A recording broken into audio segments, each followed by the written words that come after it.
جمال حیدر شہر کے نامور اور مہنگے ترین وکیلوں میں شمار ہوتا تھا۔ عدالت میں اس کی شہرت ایسی تھی کہ لوگ کہتے تھے وہ قانون کی کمزوریوں کو بھی اپنے حق میں موڑ لیتا ہے۔ کئی ایسے ملزم جو سنگین جرائم میں ملوث تھے اس کی مہارت کی بدولت سزا سے بچ نکلے تھے۔ ایک دن شہر میں ایک دل دہلا دینے والا واقعہ پیش آیا۔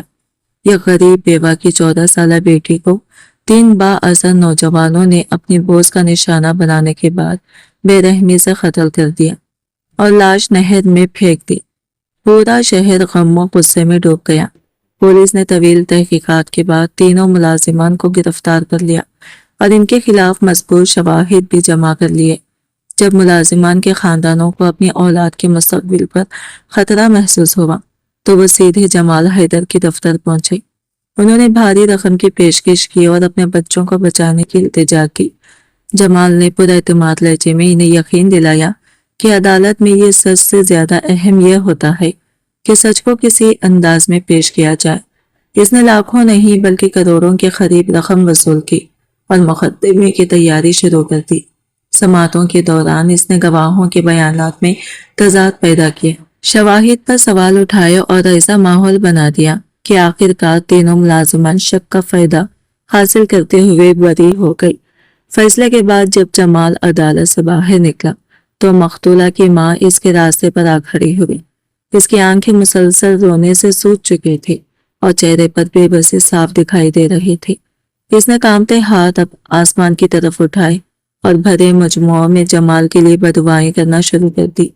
جمال نے تحقیر آمیز مسکراہٹ کے ساتھ اس کی باتیں سنی اور طنزیہ لہجے میں بولا، آج تمہاری بددعاؤں سے کچھ نہیں ہوگا، قسمت ہمیشہ طاقتوروں کا ساتھ دیتی ہے۔ پھر اس نے ایک ایسا جملہ کہا جس نے اس عورت کے دل کو مزید زخمی کر دیا۔ اس کے الفاظ زہر سے بھی زیادہ تلخ تھے۔ وہ عورت خاموش آنسو بہاتی ہوئی گھر لوٹ گئی۔ اس دن اس کی دنیا مکمل طور پر اجڑ چکی تھی۔ ایک بیٹی پہلے ہی اس سے چھن چکی تھی اور انصاف بھی اس کے ہاتھ نہ آ سکا۔ کچھ عرصے بعد اس کے بارے میں خبر آئی کہ وہ اپنی زندگی کی آخری امید بھی کھو بیٹھی اور دنیا سے رخصت ہو گئی، مگر اس کی آنکھوں سے نکلنے والے آنسو اور دل سے نکلی آہیں وقت کی صفحات پر کہیں محفوظ رہ گئی۔ 12 سال گزر گئے۔ اب جمال حیدر پہلے سے کہیں زیادہ امیر اور طاقتور ہو چکا تھا۔ اس کی واحد بیٹی عائشہ جوان ہو چکی تھی اور اس کی شادی کی تیاریاں پورے زور و شور سے جاری تھی۔ مہمانوں کی فراست بن رہی تھی، قیمتی تحائف آ رہے تھے اور گھر خوشیوں سے جگمگا رہا تھا۔ جمال اپنی بیٹی کو دیکھتا تو فخر محسوس کرتا کیونکہ وہ اس کی زندگی کا سب سے قیمتی سرمایہ تھی، لیکن اسے معلوم نہیں تھا کہ زندگی ایک ایسا حساب بھی رکھتی ہے جو نہ عدالتوں میں بند ہوتا ہے اور نہ دولت سے خریدا جا سکتا ہے۔ جمال کو وکالت کا شوق بچپن سے ہی تھا۔ اس کا تعلق ایک انتہائی غریب گھرانے سے تھا۔ اس کا والد ایک بڑے وکیل کے گھر ملازمت کرتا تھا۔ بچپن میں جب وہ اس وکیل کی لگژری گاڑی، عالیشان بنگلہ اور لوگوں کی عزت دیکھتا تو اس کے دل میں بھی کامیاب وکیل بننے کی خواہش جاگ اٹھتی۔ ایک دن اس نے اپنے والد سے پوچھا کہ آخر ایک وکیل اتنا امیر اور بااثر کیسے بن جاتا ہے؟ اس کے والد نے مسکرا کر جواب دیا، بیٹا، وکیل لوگوں کی مقدمت لڑتے ہیں اور اپنی عقل و قابلیت سے انہیں جتواتے ہیں۔ یہ سن کر جمال کی آنکھوں میں چمک آ گئی۔ اس نے فوراً کہا، میں بھی بڑا ہو کر وکیل بنوں گا۔ اس کے والد چند لمحے خاموش رہے، پھر نہایت سنجیدگی سے بولے، بیٹا تم جو چاہو بننا، لیکن میری ایک بات ہمیشہ یاد رکھنا، مظلوم کا ساتھ کبھی مت چھوڑنا۔ جو شخص ظالم کے حق میں کھڑا ہوتا ہے وقت اسے بھی ظالموں کی صف میں لا کھڑا کرتا ہے۔ دولت وقتی فائدے دے سکتی ہے مگر کسی بے گناہ کی آہ انسان کا پیچھا نہیں چھوڑتی۔ میں نے دنیا دیکھی ہے، ظلم کی کمائی بظاہر چمکتی ضرور ہے لیکن اس کا انجام ہمیشہ تاریک ہوتا ہے۔ جمال نے اپنے والد کا ہاتھ تھام لیا اور پختہ لہجے میں کہا، میں وعدہ کرتا ہوں کہ ہمیشہ حق کا ساتھ دوں گا اور کبھی کسی مظلوم کے ساتھ ناانصافی نہیں ہونے دوں گا۔ اس وقت نہ باپ جانتا تھا اور نہ بیٹا کہ آنے والے برسوں میں یہی وعدہ جمال کی زندگی کا سب سے بڑا امتحان بننے والا تھا۔ جمال کے والد نے بیٹے کو خاموشی سے اپنے پاس بٹھایا اور کہا، بیٹا میں تمہیں ایک واقعہ سناتا ہوں تاکہ تم سمجھ سکو کہ یہ ظلم صرف تلوار سے نہیں ہوتا کبھی کبھی خاموشی اور طاقت کی غلط استعمال سے بھی ہوتا ہے۔ چند سال پہلے ہمارے گاؤں کا یہ غریب چراواہا اپنی چند بکریوں کے سہارے زندگی گزار رہا تھا۔ اس کے پاس نہ زمین تھی اور نہ کوئی اور ذریعہ آمدن۔ ایک دن اتفاقاً اس کی بکریاں راستے بھٹک کر گاؤں کے بڑے زمیندار کی زمین میں داخل ہو گئی اور وہاں کھڑی فصل کو معمولی نقصان پہنچا بیٹھی۔ زمیندار کے ملازموں نے فوراً جا کر اسے اطلاع دی کہ چرواہے کی بکریاں ایک بار پھر کھیتیوں میں گھس آئی ہیں۔ یہ خبر سنتے ہی زمیندار کا چہرہ غصے سے سرخ ہو گیا۔ اس نے فوراً اپنی گاڑی نکالی اور چند محافظوں کے ساتھ زمین کی طرف روانہ ہو گیا۔ اس کے ساتھ 2 خطرناک تربیت یافتہ کتے بھی تھے جو شکار کے لیے مشہور تھے۔ جب وہ کھیتیوں تک پہنچا تو بغیر کچھ سوچے سمجھے اس نے کتوں کو بکریوں کی طرف چھوڑ دیا۔ اچانک ہونے والے حملے سے پورا ریوارڈ خوف زدہ ہو گیا۔ بکریاں جان بچانے کے لیے ادھر ادھر بھاگنے لگی جبکہ کتے ان کے پیچھے دیوانے وار دوڑ رہے تھے۔ شور سن کر غریب چرواہا بھی وہاں پہنچ گیا۔ منظر دیکھتے ہی اس کے قدم لرز گئے۔ وہ دوڑ کر زمیندار کے سامنے جا گرا اور ہاتھ جوڑ کر التجا کرنے لگا۔ سردار، مجھ سے غلطی ہو گئی۔ میرا چھوٹا بیٹا بکریاں چرا رہا تھا۔ وہ نادان ہے۔ چند لمحوں کے لیے کھیل میں مصروف ہو گیا اور بکریاں کھیت میں چلی گئی۔ میں آپ سے معافی مانگتا ہوں۔ آئندہ ایسا کبھی نہیں ہوگا۔ اس کی آواز میں بے بسی صاف محسوس ہو رہی تھی، مگر طاقت کے نشے میں ڈوبا زمیندار سننے کو تیار نہ تھا۔ اس نے غصے میں چرواہے کو زور سے دھکا دیا جس سے وہ زمین پر جا گرا۔ دوسری طرف کتے بکریوں پر حملے جاری رکھے ہوئے تھے۔ چند بکریاں وہی دم توڑ گئی جبکہ کئی بری طرح زخمی ہو گئی۔ چرواہا اپنی جمع پونجی کو تباہ ہوتے دیکھتا رہا، مگر اس کے پاس انہیں بچانے کی طاقت نہ تھی۔ کچھ دیر بعد زمیندار اطمینان سے وہاں سے چلا گیا جیسے اس نے کوئی بڑی کامیابی حاصل کر لی ہو۔ پیچھے صرف زخمی جانوروں کی چیخیں اور ایک غریب انسان کی ٹوٹی ہوئی امیدیں رہ گئی تھی۔ اگلے دن گاؤں کے استاد کو جب اس واقعے کا علم ہوا تو وہ چرواہے کے گھر پہنچا۔ اس نے زخمی بکریوں اور پریشان حال خاندان کو دیکھا تو دل بھر آیا۔ وہ چرواہے کے پاس بیٹھ کر بولا، تم آخر کب تک یہ سب برداشت کرتے رہو گے؟ قانون صرف امیروں کے لیے نہیں ہوتا۔ میرے ساتھ چلو، ہم تھانے جا کر شکایت درج کرواتے ہیں۔ چرواہے نے خوفزدہ نگاہوں سے ادھر ادھر دیکھا اور دھیمی آواز میں جواب دیا، استاد جی، آپ میرا دکھ نہیں سمجھتے۔ آج اس نے میری بکریاں مروائی ہیں، کل میرے بچوں کو نقصان پہنچا سکتا ہے۔